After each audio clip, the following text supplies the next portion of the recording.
네, 어제장 특징주 오늘의 전략 특징주 돌직구 오늘은 유한타증권 오재승 차장 자리해 주셨습니다. 안녕하세요. 네, 안녕하세요. 네, 시장 분위기가 좋지 않아서 참 특징주 꼽기가 만만치 않은 것 같아요. 그렇죠. 네, 대부분 일단, 하락했죠. 네, 일단 시장 분위기가 딱 좀 전해지는 종목들입니다. 저거래 특징주 만나보도록 하죠. 자, 삼성화재와 한화손해보험, 보험주들이 상대적으로 선방하고 있는 가운데 살펴보고요. SK하이닉스, FNF, 신세계 인터내셔널 좀 선방했던 종목들이죠. 어제 급락이 나왔던 대북주 안에서 효성 OMB 그리고 고영, 비츠로셀까지 개별주들의 흐름도 살펴보도록 하겠습니다. 자, 삼성화재로 먼저 보험주 짚어보죠. 어제는 저희가 DB손해보험을 확인을 해봤고 그래도 보험주 안에서는 손해보험주들이 그래도 특징주로 계속 꼽히는 것 같아요. 일단 주가가 많이 빠져있는 상황에서 시장의 하방 압력을 받을 때 오히려 좀 안정적인 수급이 유입이 되면서 삼성화재가 어제장 2%대 상승, 최근 들어서 좀 반등에 나서고 있어요. 그러니까 시장 움직임이랑 정반대로 움직이고 있는 거죠. 워낙 이제 뭐 자동차 손해율이라든지 이런 부분에 있어서 실적도 좋지 못했고 최근에 계속 부진한 흐름을 보였는데 기관 수급이 유입이 되면서 좀 배당에 대한 매력도 있고 많이 빠져 있기도 하고 불안할 때 이제 매수가 유입이 되고 있어요. 어떻게 봐야 될까요? 그러니까 이제 기관 투자자들이 금융주를 포트에 담는 거는 주로 이제 PBR을 좀 많이 보거든요. 그래서 은행도 마찬가지고 손해보험 쪽도 좀 PBR 위주의 매매를 좀 하고 있다 이렇게 보시면 될 것 같고 배당 얘기하셨는데 배당 메리트로 부각이 되지 않나 좀 개인적으로 생각을 하고 있고요. 작년에 보통 이제 손해보험주들의 PBR이 보통 1.2에서 3 정도 사이에서 움직였는데 올해 상반기에 굉장히 안 좋았죠. 규제도 있고 그다음에 자동차 손해율도 많이 올라간 부분이 그러니까 악재 때문에 많이 내려간 부분이 있는데 전반적으로는 지금 PBR이 0.7에서 0.8 사이에 좀 움직이기 때문에 아마 배당 메리트를 좀 느끼고 좀 매수가 들어오지 않나 좀 이렇게 생각이 되고요. 역사적으로 보면 히스토리컬로 보면 PBR이 한 1배 미만에서 배당 수익률 4, 5% 되는 배당 금융주는 조금 기관이 매력적으로 여길 좀 그런 매력도가 좀 증가하고 있다. 좀 이렇게 보시면 될 것 같고 제 생각에는 뭐 그 주식으로 시세 차익을 생각을 하면서 매수를 하는 전략은 조금 다른 섹터에 비해서 모멘텀이 좀 약할 것 같고 보험주를 개인 투자분들이 많이 매매를 하시지는 않죠. 근데 제가 이제 매매를 보면 보통 이제 개인적으로는 은행이나 보험주들이 PBR 0.6에서 8배까지 떨어지면 그게 거의 바닥권이거든요. 그래서 그런 전략으로 한 지금 PBR 0.8배인데 이 이하에서는 이제 배당 메리트 때문에 저가 매수가 가능하다는 전략으로 좀 제시를 해드리겠습니다. 그러면은 개인 투자자분들 입장에서도 매매 관점에 있어서 일단 시장이 불안할 때 배당 매력과 함께 기관의 수급이 유입되면서 일단 오르고 있다라는 부분에는 편승을 해도 됩니까? 그러니까 그 전략에 따라 좀 틀려질 것 같아요. 그래서 사실 개인 투자자들의 상당 부분은 배당 투자를 하지는 않거든요. 그래서 이런 시장에 좀 굉장히 많이 하락을 하고 있는 시장이지만 이런 시장에는 정말 좋은 주식, 뭐 비싸서 못 샀던 주식을 저가 매수하는 게 상대적으로 나을 것 같고요. 혹시 그런 게 아니라 좀 배당 메리트에서 접근을 하면서 안전한 주식을 원하시면 좀 편승해도 되는 구간이다. 좀 이렇게 말씀드리겠습니다. 그러니까 배당을 노리고 이런 불안할 때 편승하는 전략이 유효하기는 하나 탄력적인 흐름의 정도에 있어서는 오히려 지금 하락으로 조정을 받는 잘 가는 종목들에 대한 매수가 오히려 더 낫다라는 거죠. 네, 그렇습니다. 일단 보험주 있어서 삼성화재에 대해서는 일단 개인 성향에 따라서의 투자 전략을 이야기를 해주셨고 그렇다면 한화손해보험은 어떨까요? 한화손해보험은 역시 주가 많이 빠져 있어요. 하나손해보험이 작년 기준으로 제일 많이 빠진 손해보험주더라고요. 그래서 이유를 좀 살펴보면 장기 비중이 상당히 높고 장기 위험 손해율이 좀 높아서 경쟁력이 떨어진 부분이 있어 왔고요. 그런 부분에서 그러니까 상반기에 좀 안 좋은 모습이 많이 있었지만 시세 메리트만 생각을 했을 때 그러니까 보험업종 자체 섹터가 모멘텀이 있어서 굉장히 이익이 많이 증가하는 걸 고른다기보다 낙폭과대를 고른다는 개념에서는 하나손해보험이 가격 메리트는 좀 존재할 거라고 좀 보여지고 특히 이제 뭐 요즘에 마일리지로 이제 자동차 보험 할인해 주는 거 많이 있잖아요.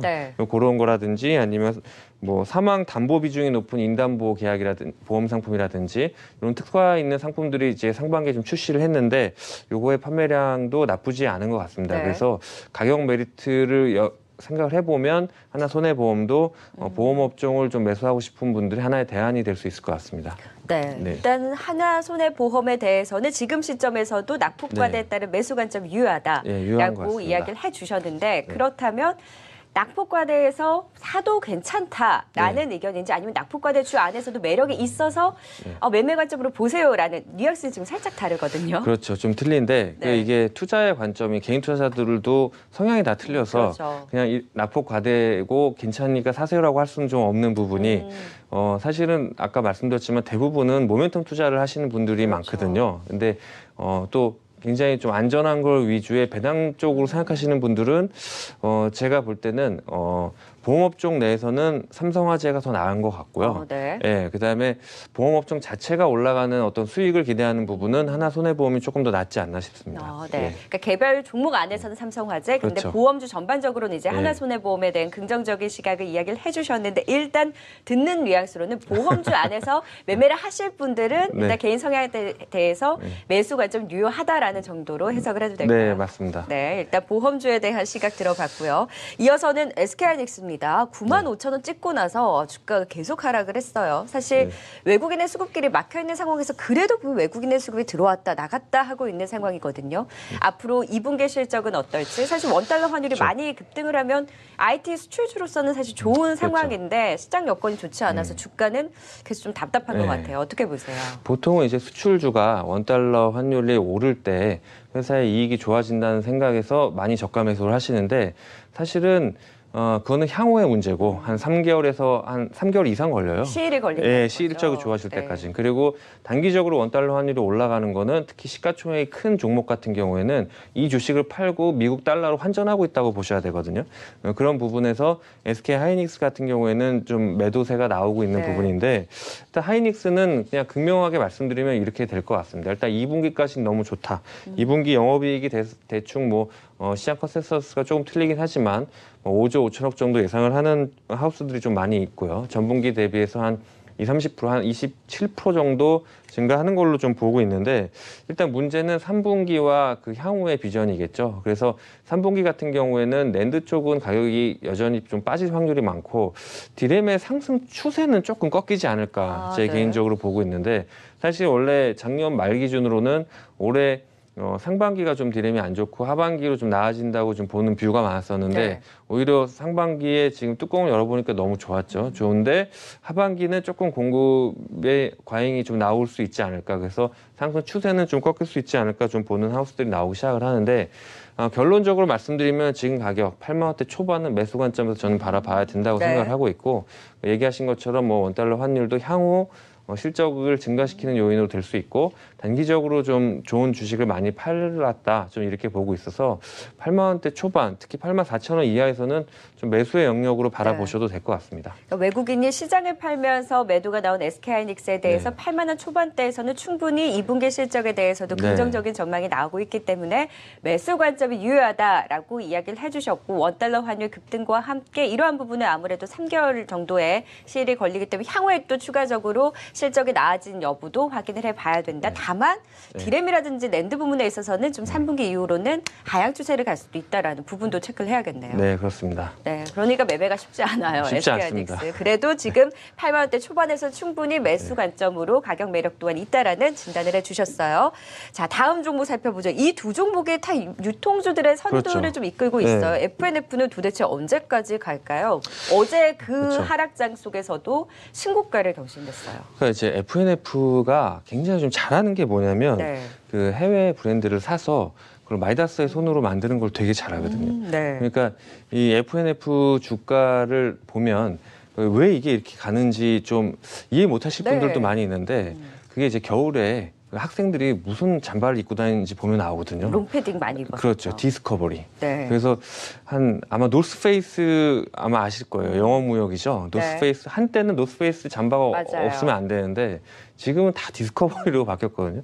작년 말에 저도 좀 백화점 가서 조사를 했지만 브랜드 충성도가 굉장히 높아요. 근데 가격도 상당하다면서요. 네, 상당하는데 할인을 잘 안 합니다. 잘 팔린다는 거예요. 그래서 개인적으로는 잘 이해가 안 갑니다. 4, 50만 원 하는 잠바가 할인 없이 팔린다는 게 크게 이해는 안 가는데 그러니까 이런 것들이 어떤 브랜드에 대한 충성도가 높다는 거고 그게 그만큼 이제 영업이익률을 높이는 거고 근데 FNF는 그냥 저 개인적으로는 디스커버리를 굉장히 잘 런칭했다 그런 네. 문제가 아니고 지금 사실 주가가 올라가는 건 MLB거든요. 그렇죠. 그때 MLB가 한국에서는 그렇게 크다 인기가 없긴 한데 네. 이게 또 중국 사람들이 그렇게 좋아합니다. 그래서 지금 면세점이나 이런 데서 좀 많이 팔리고 있어요. 그러니까 FNF의 능력은 지금 뭐 베네똥부터 시작해서 엘르, MLB, 뭐 디스커버리 같이 외국의 브랜드를 사서 그거를 굉장히 좀 브랜드를 다시 런칭해서 네. 굉장히 대규모로 세일즈하는 그런 어떤 한마디로 이 회사는 SM 엔터테인먼트나 YG 엔터 같은 개념이에요. 그러니까 브랜드의 예. 경쟁력을 제고시키는데 굉장히 능력이 그렇죠. 있네요. 그러니까 연습생을 뽑아서 그거를 트레이닝 시켜서 스타로 만드는 재주가 있는 네. 그런 회사인데 제가 볼 때는 지금 뭐 어차피 좋은 거 다 알려진 마당에 지금 가격에서 접근하는 거는 좀 아닐 것 같고 네. 나중에 이제 주가가 밀렸을 때 그럼 그 다음 브랜드가 뭐냐는 거죠. 그래서 개인적으로 FNF로 수익을 나고 싶으신 분들은 FNF 향후 행보에서 이 마이다스의 손을 가진 FNF가 다음 브랜드를 어떤 걸 런칭해서 그거 네. 이제 이런 회사는 새로운 브랜드를 런칭할 때 수익이 나는 게 아니라 런칭하고 시간이 흐르면서 잘 팔리고 나서 수익이 나니까 앞으로도 계속 꾸준히 이런 거는 관심을 가질 주식인 것 같습니다. 그럼 지금 고점 부근에서는 그렇죠. 좀 매수 관점은 저는 지금은 매수하면 자제해야 안 될 된다. 것 같습니다. 네, 예. 지금은 좀 가격적인 부담이 네. 있고 디스커버리 이제 MLB에서 또 다른 후발주자로 그렇죠. 어떤 브랜드가 나온지 여부를 확인을 하면서 경쟁력을 짚어보자. 일단 지금 시점에서는 가격 부담이 있는 만큼 갖고 계신 분들이라면 그렇죠. 좀 보유하는 전략이 유효할까요? 갖고 계신 분들은 일단 추세가 아직 안 깨졌기 때문에 네. 21선 정도를 이제 그 익절가로 세팅을 하고 조금 네. 더 보유해도 되지 않을까 싶습니다. 그러니까 신규 매수는 좀 자제를 네. 해야 되지만 갖고 계신 분들은 조금 더 추세를 이어갈 가능성이 있는 만큼 보유하는 전략에 대해서 이야기를 해주셨습니다. 자, 신세계 인터내셔널도 굉장히 잘 그렇죠. 갔어요. 네. 화장품 사업까지 하면서 이제 실적도 좋게 나오면서 잘 올라오다가 최근에는 좀 쉬어가고 있어요. 알겠습니다. 지금 시점에서 어떤 대응이 필요할까요? 지금 시점에서는 이게 너무 많이 올라서 여전히 FNF처럼 굳이 신규 매수는 좀 안 했으면 좋겠고 네. 이거는 이거는 이제 현대백화점이랑 같은 맥락으로 향후의 면세점에 대한 어떤 모멘텀을 보시면 될 것 같고 이게 우리가 사드 배치를 그 사드 배치 작년 재작년에 굉장히 좀 중국 관련 주들이 안 좋았죠. 근데 우리가 좀 알아야 될 건 중국의 내수가 우리가 생각보다 더 많이 커지고 있다. 그다음에 2020년을 돌파하면서 그러니까 우리나라의 최대 장점은 중국이 굉장히 내수가 커지면서 구매력이 증가할 때 뭐 국민적인 감정을 다 떠나서 상해에서 1시간 안에 올 수 있는 거리라는 거. 이거는 가깝다는 건 최대의 이점이거든요. 그런 점에서 봤을 때 지금 그 중국인들이 다시 이제 쇼핑이 들어가고 네. 그런 게 실적으로 나오고 있다. 그래서 상반기도 보면은 뷰티 사업, 특히 면세점 쪽의 뷰티 사업에서 실적이 계속 나오고 있는데 하반기에 그 또 새로운 시내 면세점이 나오거든요. 그래서 이런 종목은 많이 이렇게 주가가 비쌀 때는 보지 마시고 많이 빠졌는데 그다음에 이제 면세점이 앞두고 있다. 그러면 저가 매수가 들어가는 그렇게 좀 네. 조건값을 좀 보시면서 매매를 하셨으면 그럼 좋겠습니다. FNF와 같은 전략이네요. 그렇죠. 지금 시점은 가격적인 부담이 있고 워낙 좋은 건 다 알고 있기 때문에 네. 주가에 이미 어느 정도 반영이 된 만큼 신규 매수는 자제를 해야 되지만 갖고 계신 분들은 조금 더 이러한 흐름을 즐기셔도 된다. 그렇죠. 네, 신세계 인터내셔널에 대한 답변을 들어봤습니다. 원래는 계속 매수 답변이 나왔던 종목들인데 이제는 적절히 좀 수익 실현을 하고 또 매수에 대해서 좀 자제를 해야 된다라는 답변을 주셨어요. 자, 이번에는 효성 OMB입니다. 대북주 안에서 일단 뭐 변동성은 뭐 당연한 거긴 하지만 대북주 안에서 저는 이제 꼽은 이유가 많이 하락했던 종목들 중에 담을 종목이 없나 해서 일단 비료 관련주인 효성 OMB를 좀 꼽아봤거든요. 어제 8% 좀 급락이 나왔어요. 네네. 어떻게 보세요? 그러니까 효성 OMB가 원래 좀 되게 우량한 회사입니다. 그래서 얘네가 이제 유기질 비료하는 회사거든요. 네. 그러니까 비료가 이제 유기질과 무기질이 있는데 무기질이 이제 화학 비료고요. 네. 유기질은 이제 친환경 비료. 그래서 사실 효성 OMB는 그 친환경 농산물이 많이 팔리면 수입니다. 친환경 농산물은 친환경 비료로 이제 그렇죠. 그 농사를 해야 되거든요. 그래서 정부가 친환경 농산물을 계속 인증 사업을 해주면 이 회사가 되게 매출이 늘어나는 부분인데 그거랑은 상관없이 일단 비료주라는 것 대북주. 때문에 대북주로 이제 엮여서 많이 올라갔죠. 그래서 제가 볼 때는 이게 다른 비료주보다 밸류에이션 괜찮습니다. 근데 그건 10,000원 이하에서만 가능하고 10,000원 위에서는 사실 대북주로만 보시고 이슈 매매를 좀 하셔야 될 것 같고요. 그런 측면에서 글쎄 저는 좀 지금은 예측을 하기가 좀 쉽지 않다. 급락 급락 나왔다고 들어가기에는 조금은 위험하다. 그렇죠. 어차피 자체 밸류에이션은 10,000원 이하가 좀 저평가 구간이고 네. 10,000원 위에서는 어느 정도 반영이 된 걸로 보셔야 될 것 같습니다. 네, 효성 OMB 많이 빠졌다고 해서 신규 매수는 좀 자제를 해야 된다라는 좀 보수적인 관점, 관망하는 자세에 대한 이야기를 해주셨고 10,000원 이하라면 대부분 그런 그렇죠. 이슈가 반영이 안 된 가격대잖아요. 반영이 사실. 안 되는데 사실 그때는 친환경 이슈로도 충분히 좋은 회사라고 모멘텀이. 좀 보여집니다. 네, 효성 OMB에 대해서는 좀 보수적인 관점을 이야기해 주셨어요. 그렇다면 이제 개별주에서 고영은 어떨까요? 3D 이제 검사 장비 네. 업체인데 고영을 특징주로 좀 선정하신 이유가 있을까요? 그러니까 고영이 그 좀 잘 하고 있는 게 뭐냐면 우리가 검사 장비만 지금 알고 있는데 네. 지금 고영이 이제 검사 장비에서 축적되는 데이터를 가지고 그 물류 최적화, 공정 최적화에 대한 컨설팅 사업을 시작했는데 이게 이제 또 스마트 팩토리와 연결이 됩니다. 네. 그래서 얘네가 단순 검사 장비에서 부가가치를 창출하는 컨설팅과 공정 라인의 세팅까지도 지금 들어가는 부분인데 이게 좀 잘 되는 것 같습니다. 그래서 결국은 그냥 검사 장비 사업이라 그러면 아무래도 장비는 기복도 있고 그다음에 영업이익률이 그렇게 크게 높지는 않은데 여기서 또 컨설팅 사업을 들어가면 지식경영 사업이 되어버리거든요. 특히 이제 우리나라가 앞으로 인건비도 올라가기 때문에 공장의 스마트 팩토리는 굉장히 중요한 문제라고 좀 보여지고 특히 뭐 삼성전자 같은 경우에도 지금 항상 하고 있는 게 중소기업 도와줄 때 뭐 금전적인 그런 걸 떠나서 공정에 대한 컨설팅을 해준다는 거를 얘기를 하고 실질적으로 중소기업이 그런 거 되게 좋아하거든요. 네. 그런 부분에서 고영은 사실 3D 검사 장비만 보셔야 될 게 아니라 거기서 쌓인 데이터를 가지고 컨설팅을 해주는 부분의 매출을 지금 나오고 있고 그런 부분을 좀 관심 있게 보셔야 될 것 같습니다. 그럼 지금 쉬어가는 주가 안에서 상승 여력이 있다. 그러니까 저는 단기적으로는 한번 96,000원 뭐 요 정도의 선저가를 한 1,000원 정도 생각하면서 매수해 볼 만할 것 같고요.